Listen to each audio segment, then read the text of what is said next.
চট্টগ্রামের হাটহাজারী, রাউজান এবং ফটিকছড়ি উপজেলার বুক চিরে বয়ে চলেছে এক অনন্য প্রাণের ধারা, হালদা নদী।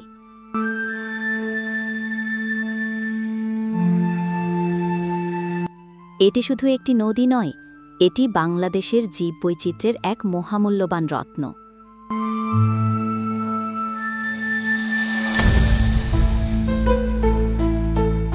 হালদা নদী বাংলাদেশের একমাত্র প্রাকৃতিক মৎস্য প্রজনন কেন্দ্র, যেখানে প্রতি বছর এপ্রিল থেকে জুন-জুলাই মাসের মধ্যে কার্প জাতীয় মাছ ডিম ছাড়ে।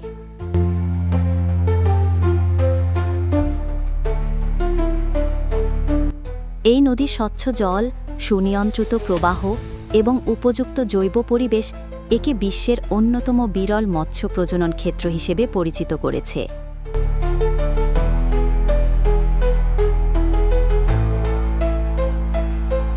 হালদার বুক জুড়ে ভেসে বেড়ায় রুই, কাতলা, মৃগেল ও কালিবাউস জাতীয় মাছ।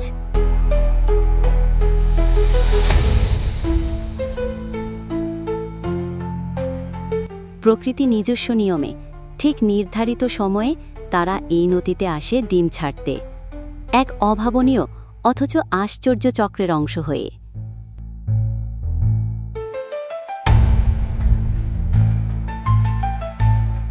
স্থানীয় জেলেরা শতাব্দীর পর শতাব্দী ধরে ডিম সংগ্রহ করে এই নদী থেকে, যা পরে রেণুতে রূপ নেয় এবং ছড়িয়ে পড়ে দেশের বিভিন্ন প্রান্তে।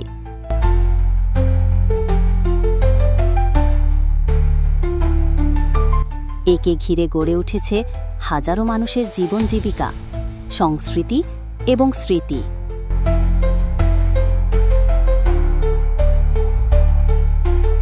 কিন্তু হালদা আজ হুমকির মুখে। অতিরিক্ত দূষণ, বালু উত্তোলন, অপরিকল্পিত বাঁধ নির্মাণ ও নৌযান চলাচল এই নদীর প্রাকৃতিক ভারসাম্যকে বিঘ্নিত করছে। ফলে বিপন্ন হয়ে পড়েছে মাছের প্রজনন, কমছে ডিম ছাড়ার হার। হালদাকে বাঁচাতে হবে আমাদের ভবিষ্যৎ প্রজন্মের জন্য, যেমনটা সে যুগ যুগ ধরে আমাদের প্রাণের নদী হয়ে বয়ে চলেছে। হালদা শুধু একটি নদীর নাম নয়, এটি জীবনের গল্প, প্রকৃতির রহস্য আর মানবতার টিকে থাকার এক অদৃশ্য সূত্র।